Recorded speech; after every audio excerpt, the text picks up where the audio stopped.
Max Verstappen is a four-time Formula One world champion. They said he was too young. They said his father's methods were too brutal. They said the kid from Hasselt, Belgium would either become the greatest driver of his generation or he'd wrap a car around a barrier before he turned 20 and disappear from the sport entirely. Both predictions were partly right, just not in the order anyone expected. Because Max Verstappen didn't get less aggressive as he got older. He got more precise with the aggression. He took the exact thing that scared people about him, the refusal to back down. The willingness to put a car somewhere it had no business being and turned it into the foundation of a four-time world championship career. This video is the full arc: karting prodigy, teenage F1 debut, the chaos years, the championships, and where he stands right now in 2026 with a brand new teammate, a brand new team principal, and a brand new set of regulations that nobody, including Max, fully understands yet.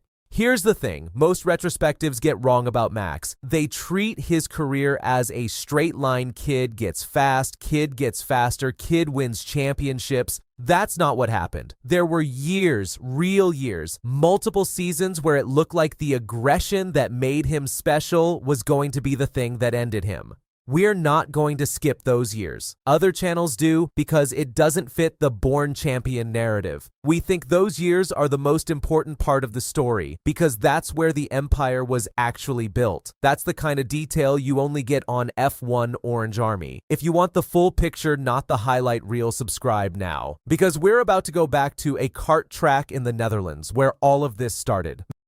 Max Verstappen was born on September 30th, 1997 in Hasselt, Belgium. His father, Jos Verstappen, had raced in Formula One himself 107 Grand Prix starts across the late 1990s and early 2000s. A single podium and a reputation as a hard, uncompromising racer who never quite got the car his talent deserved. Jos made a decision early. If Max was going to race, he wasn't going to be coddled. There would be no participation trophies. There would be brutal honesty after every session, and sometimes brutal honesty during the session, shouted over a radio at a 10-year-old going 60 miles an hour around a kart track. Some people, looking back at footage from that era, call it harsh. Jos has never apologized for it, and here's the uncomfortable truth this video has to sit with. It worked. Not because brutality is a good coaching method in general, but because it built something specific in Max, an inability to be rattled by anyone, ever. By the time Max was a teenager racing in European karting championships, he wasn't just fast, he was unbothered. Other drivers his age would make a mistake and visibly crumble tense shoulders, defensive driving for the rest of the session. Max would make a mistake, absorb it in about 2 corners, and then drive harder than before, as if the mistake had made him angry at the car, not at himself. That trait, the ability to get angry at the situation instead of frozen by it, is, according to multiple people who worked with him in his junior career, the single biggest differentiator between Max and every other prodigy who came through European karting in that era. In 2014, at 16 years old, he made the jump to single-seater racing European Formula 3. He won 3 races and finished 3rd in the championship in his rookie season. That's not just good for a 16-year-old. That's good, full stop, against drivers several years older with more experience in the cars. And then Red Bull made a decision that, at the time, felt almost reckless. Spain, 2016. The day everything changed, January 2015. Red Bull announces that Max Verstappen, 17 years old, too young to even hold a regular driver's license in most countries, will race in Formula One for Toro Rosso, their junior team, starting that season. The FIA had to introduce new rules around super licenses, partly because of how young Max was. He made his F1 debut at the Australian Grand Prix in March 2015, becoming the youngest driver ever to start a Formula One race. 17 years, 166 days old. For a full season, he was solid, promising, a driver clearly being fast-tracked but not yet a phenomenon. Then came May 2016, the Spanish Grand Prix. And this is where the story most people think they know actually gets more interesting than they remember. 4 days before that race, Red Bull made an announcement that shocked the paddock. Daniil Kvyat, Max's senior teammate at Red Bull Racing, was being demoted back to Toro Rosso. Max Verstappen, 18 years old with just over a season of F1 experience, was being promoted to the senior Red Bull team immediately for the very next race. No warning, no gradual transition. 18 years old, brand new car, brand new team, brand new mechanics, and a race weekend to figure it all out before lights out on Sunday. What happened next is one of the most replayed moments in modern F1 history. The two Mercedes driven by Lewis Hamilton and Nico Rosberg, who between them had won every single race that season, collided with each other on lap 1. Gone, both of them, out of the race. That left the door open. And Max Verstappen, on his debut for Red Bull Racing, in only his 24th Grand Prix start, drove the rest of that race without a single mistake. He held off Kimi Räikkönen's Ferrari for the closing laps under enormous pressure and crossed the line first. Max Verstappen became the youngest race winner in Formula One history. 18 years, 228 days old, on his first race for a new team. Here's what most retrospectives leave out, though. That win created a problem. It created an expectation instantly, globally, that Max Verstappen was already a finished product. A wonder kid who had arrived fully formed, ready to win races every weekend. He wasn't. He was 18. But, and this is the part that matters, Red Bull never panicked. Christian Horner, team principal at the time, made a calculated bet that the aggression which would cause crashes in year 1 and 2 would, by year 4 or 5, become the exact thing that won championships. It was the same bet Jos Verstappen had made a decade earlier on a kart track. Red Bull was just making it at the highest level of motorsport, with hundreds of millions of dollars and an entire team's competitive future on the line. 2021, the title that broke the sport in half. The 2021 Formula One season is, by some distance, the most talked about title fight in the sport's modern history. Verstappen versus Hamilton, Red Bull versus Mercedes.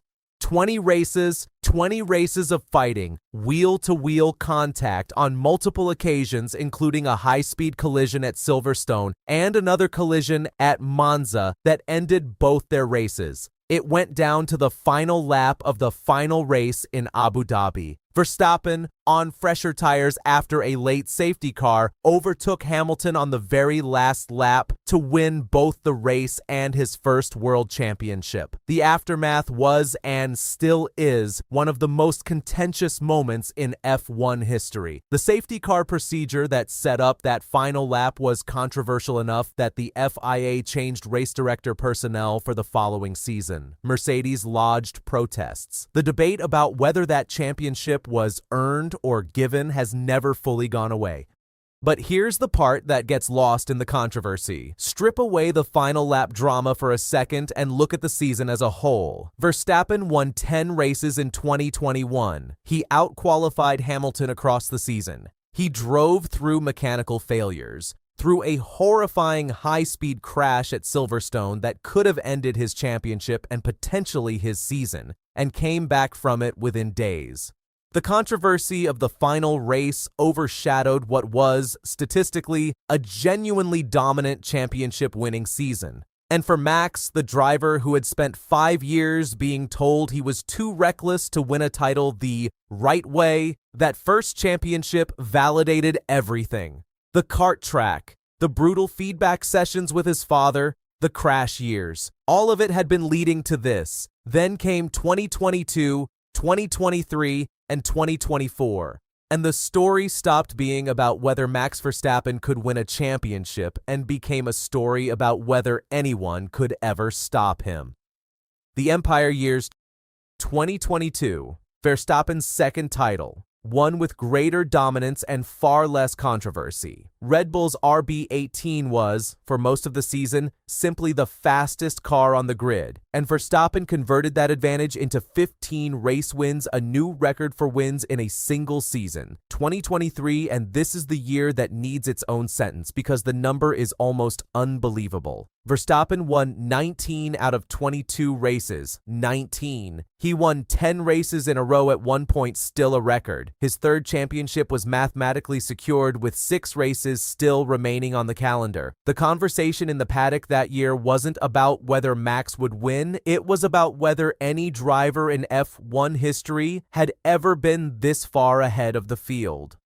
2024 brought his 4th consecutive title, but this one was different. Red Bull's competitive advantage shrank significantly through the season as rivals McLaren and Ferrari closed the gap. Verstappen's 4th championship was won through a combination of a strong start to the season, banking enough points, and crucially, some of the most mature, mistake-minimizing drives of his career during the second half of the year, when the car was no longer the class of the field. And there's one more layer to this that connects everything back to where we started. Through all 4 championships, the criticisms that defined his early career, too aggressive, too reckless, a crash waiting to happen, never fully disappeared. They just got quieter because the results made them harder to say out loud. But on-track battles in 2023 and 2024 against drivers like Lando Norris occasionally reignited the old debate, most notably a heated clash with Norris at the 2024 Austrian Grand Prix that echoed the contentious incidents of his rookie years almost a decade earlier. The aggression never left. It's still there. Every single race weekend. What changed is the control around it. The 18-year-old who crashed into his own teammate twice in 3 races became a driver who could channel that same instinct, the refusal to yield a single inch of track, and apply it with 4 world championships worth of experience behind every decision. That's not a different driver. That's the same driver, 10 years deeper into the craft. What happens now? Which brings us to right now, 2026. This season opened with a completely different Red Bull than the one that dominated 2022 and 2023. Christian Horner, the team principal who made that calculated bet on a raw 18-year-old back in 2016 and who stood beside Max through 4 championships, is gone, replaced by Laurent Mekies during the 2025 season. Verstappen has a new teammate too. After years of Red Bull cycling through drivers who couldn't match his pace, Pierre Gasly, Alex Albon, Sergio Perez, Liam Lawson, Yuki Tsunoda, the team has promoted Isaac Hadjar, a 21-year-old who impressed during his rookie season at Racing Bulls, including a podium finish at his home Dutch Grand Prix weekend in Zandvoort. Hadjar is, by recent counts, Verstappen's 7th different Red Bull teammate. 7th. In 11 seasons with the senior team.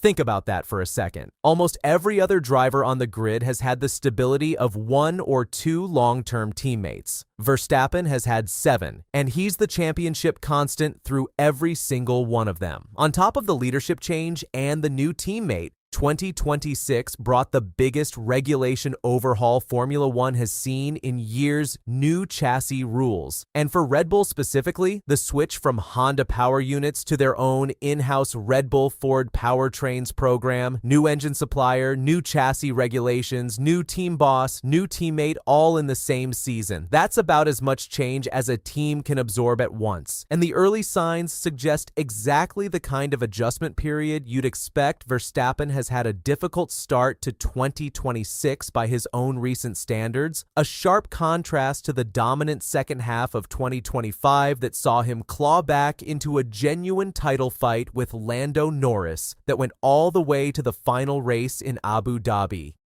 In the gaps between race weekends, Verstappen has continued to step outside the F1 paddock entirely, most recently lining up for a GT3 endurance race at the Nürburgring Nordschleife, driving a Mercedes AMG GT3 alongside professional sports car drivers. The empire we talked about in our last video isn't a future plan anymore. It's already running in parallel every time the F1 calendar allows it. So here's where this story actually leaves us, not at an ending, at a pivot point.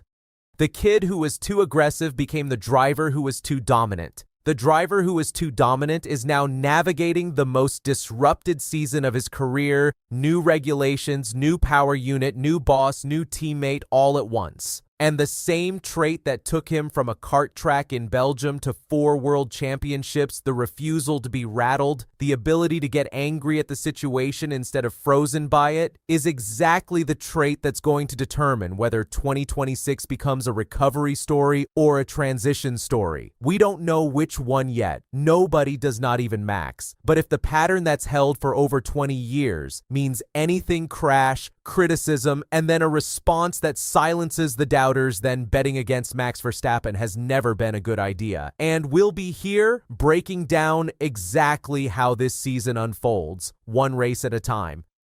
That's what F1 Orange Army does. If you want the full story instead of the highlight reel, subscribe, because the next chapter of this is being written right now.